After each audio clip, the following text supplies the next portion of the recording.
పూరా local. Welcome to పూరా local. ఇక ఈరోజు ప్రెస్ క్లబ్లో చాలా ప్రత్యేకమైన ఒక ప్రెస్ మీట్ జరిగిందనే చెప్పాలి.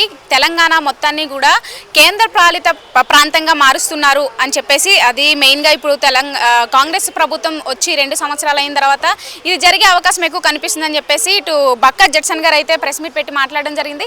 ఆయనతోనే మాట్లాడదాం. అసలు ఈ ప్రెస్ మీట్ యొక్క ముఖ్య ఉద్దేశం ఏంటి, ఇది కేంద్ర పాలిత ప్రాంతంగా మారుతుందంటారా? ఒకటి, ఆంధ్రప్రదేశ్లో చంద్రబాబు నాయుడు ముఖ్యమంత్రి కాగానే హైదరాబాద్ మీద 144 సెక్షన్ పెట్టిండ్రు 2024 అక్టోబర్ నవంబర్ 2 నెలలు పెట్టిండ్రు. నంబర్ 1. రెండవది అంటే హైదరాబాద్లో శాంతి భద్రతలు లేవు, అది చూపించిండ్రు. రెండవది, ఈరోజు కమిటెడ్ బడ్జెట్ అంటే జీతాలు ఇవన్నీ. ఈరోజు తెలంగాణకు వచ్చే రాబడి సంవత్సరానికి 90,000 కోట్లు, అందులో ఖర్చులు 60,000 కోట్లు, 30,000 కోట్ల రూపాయలు మనకు లాభంలో ఉంటుంది. ఇగో ఇది డాక్యుమెంట్. ఓకే, అంటే ఈ 30,000 కోట్ల ముందు ఇవ్వాల్సిన పైసలు ఎవరికి ఇవ్వాలంటే కమిటెడ్ బడ్జెట్ అంటే ఏంటి? జీతాలు, రిటైర్మెంట్ పైసలు, పెన్షన్లు అవి ఇవ్వాలి. ఈరోజు అవి ఆపుతున్నారు. 30,000 కోట్ల ఫస్ట్ వాళ్ళకి ఇవ్వాలి, మిగిలిన పైసలు తక్కిన తర్వాత వడ్డీలు అప్పుడు తర్వాత కట్టాలి. ఓకేనా? తర్వాత ఇది కాగ్ రిపోర్ట్లో ఏముంది? 16,841 రూపాయలు వాళ్ళ రిటైర్మెంట్ బెనిఫిట్స్ కింద ఇవ్వాలనేది కాగ్ రిపోర్ట్. ఈరోజు అందరూ కూడా వాళ్ళ పైసలు వాళ్ళకి ఇస్తుండ్రు. ఈరోజు ప్రతి రాష్ట్రం ఇచ్చింది బీజేపీ ప్రాంతంలో. ఈరోజు బీజేపీ ఎంపీ ఉంటాడు, కేంద్ర మంత్రికి ఉంటాడు సికింద్రాబాద్లో. నా దగ్గర 144 సెక్షన్ ఎందుకు పెట్టినామని ఆయన అడగాడు.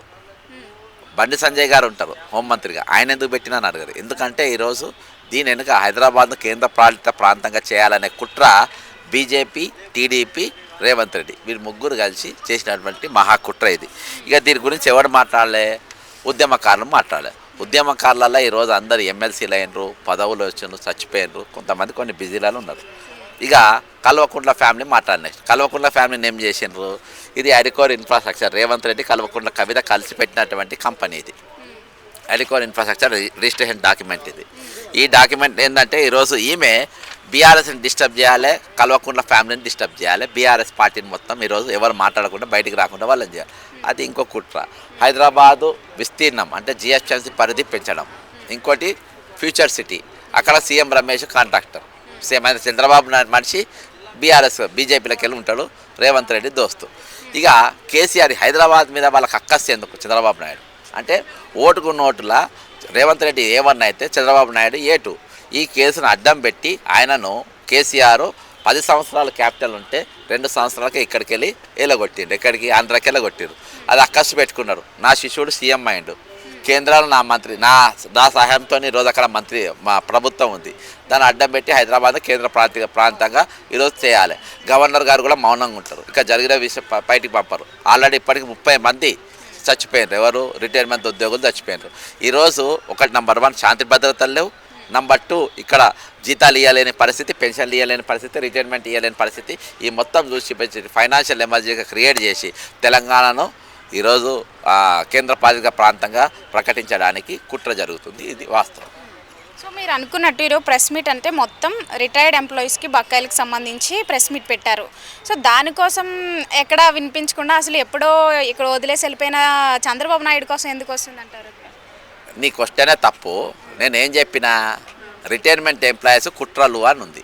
దాని కుట్ర కనబడతలేదు. అని మీది తెలంగాణ, ఆంధ్ర అనేది మీది ఎక్కడనేది మీడియా అర్థమవుతుంది. కానీ ఈరోజు ఒకటి, ఇది రిటైర్మెంట్ పైసలు చూపించినా కదా మీకు. ఇది రిటైర్మెంట్ పైసలు రిటైర్మెంట్ పైసలు ఎందుకు ఇస్తలేదని ఏమని చెప్పినా చెప్పండి. మీరు నా ప్రశ్నించినప్పుడు రిటైర్మెంట్ పైసలు ఎందుకు ఇస్తలేదని ఏమని చెప్పిన నేను అని అన్నా. నేను ఎందుకు ఇస్తలే అన్న? కాగ్ రిపోర్ట్లో ఉందని చెప్పినాగా నేను. అర్థమైందా? కాబట్టి కాగ్ రిపోర్ట్లో ఉన్న పైసలు ఎందుకు ఇస్తలేరు అంటే దీన్ని ఫైనాన్షియల్ ఎమర్జెన్సీగా చూపించాలి. ఫైనాన్షియల్ ఎమర్జెన్సీకి ఎందుకు చూపించాలి? తెలంగాణను కేంద్ర పాలిత ప్రాంతంగా చేయాలి. మరి ఇక రిటైర్మెంట్ పైసలు వచ్చినాయా లేవా? ఎందుకు ఇది కాగ్ రిపోర్ట్ కదా. మరి ఈరోజు బీజేపీ అన్ని రాష్ట్రాలలో ఇస్తున్నప్పుడు తెలంగాణలో మాత్రం ఎందుకు ఇయ్యరు? అంటే ఇక్కడ ఇది కుట్ర ఉంది. మన దగ్గర పైసలు లేవా? పైసలు ఉన్నాయి కదా, ఇంకో డాక్యుమెంటేషన్ ఉంది కదా. కాబట్టి ఇది కావాలని రిటైర్డ్ మాత్రమే కదా మీరు ప్రశ్నించాలి ఈ విషయం పైన. కాంగ్రెస్ ప్రభుత్వం కాదు ఈరోజు రేవంత్ రెడ్డి ప్రభుత్వం. ఇది మరి కాంగ్రెస్ కాకుండా ఎవడు మరి? నేను ఎవరిని అడుగుతున్నా?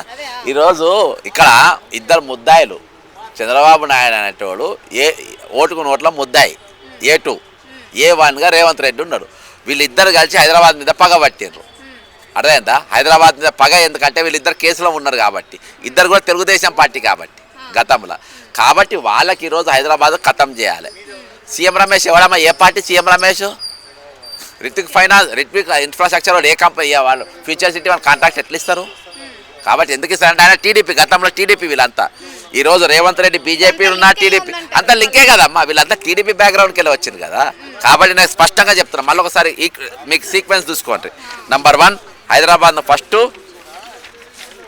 1 మంత్ శాంతి భద్రత లేవని 144 సెక్షన్ పెట్టిండ్రు, బీజేపీ వాళ్ళు మాట్లాడారు.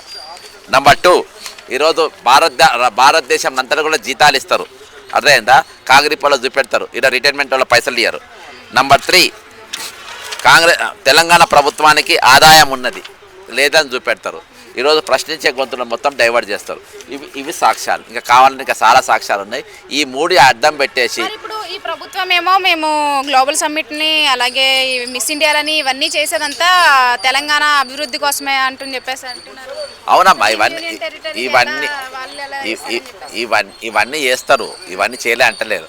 మరి ఈరోజు రాజ్యాంగం మీరు చదివితే అందులో కమిటెడ్ ఎక్స్పెండిచర్ అంటే ఫస్ట్ జీతాలు ఇవ్వాలి. మరి జీతాలు ఎందుకు ఇస్తారు? మన పిఆర్సీ ఎందుకు ఇస్తలేరు? ఈరోజు బీజేపీ వాళ్ళు కూడా మేము అన్ని రాష్ట్రాలల్లో మేము పిఆర్సీ ఇచ్చినాము, ఈ రాష్ట్రంలో ఎందుకు ఇస్తలేరు అని చెప్పేసి బీజేపీ ఎంపీలు కానీ ఎమ్మెల్యేలు కానీ మంత్రులు కానీ ఎందుకు మాట్లాడతలేరు? ఇన్ని రోజులకెళ్ళి ఉద్యమం నడుస్తుగా రిటైర్మెంట్ ఎందుకు మాట్లాడతలేరు అంటే దాని వెనక ఉన్న కుట్ర ఇది. అయితే తెలంగాణను ఎమర్జెన్సీ అంటే తెలంగాణ కేంద్ర పాలిత ప్రాంతంగా ప్రకటించాలంటే రాజ్యాంగబద్ధంగా కమిటెడ్ ఎక్స్పెండిచర్ దారి తప్పుతుంది. కమిటెడ్ ఎక్స్పెండిచర్ ఎవరిది అంటే రిటైర్మెంట్ బకాయిలు కూడా ఇవ్వలేని పరిస్థితి తెలంగాణ ఉన్నది. తెలంగాణ ఆర్థికంగా దెబ్బతిన్నది. తెలంగాణలో ఈరోజు పైసలు ఇచ్చే పరిస్థితి లేదు, జీతాలు ఇచ్చే పరిస్థితి లేదు, పిఆర్సీ ఇచ్చే పరిస్థితి లేదు అని చెప్పి నిరూపించి తెలంగాణను ఈరోజు మన ఏది అప్పుల ఊబిలో ఉన్నట్టుగా చూపించి తెలంగాణను కేంద్ర పాలిత ప్రాంతంగా ఇవన్నీ ముందు పెట్టి కొట్టేస్తారు తలకాయ. సో మొత్తానికి బీజేపీ, ఈ కాంగ్రెస్, ఈ చంద్రబాబు నాయుడు ఇదంతా కలిసి ఈ కుట్రంతా చేస్తున్నారు. బ్యానర్ మీద 3 ఫోటోలు పెట్టా. అవును, మిస్టర్ నరేంద్ర మోడీ, వెనుక చంద్రబాబు నాయుడు, రేవంత్ రెడ్డి, వీళ్ళు ముగ్గురు కలిసి ఈరోజు తెలంగాణను ఆగం చేసే పరిస్థితులు ఉన్నాయి.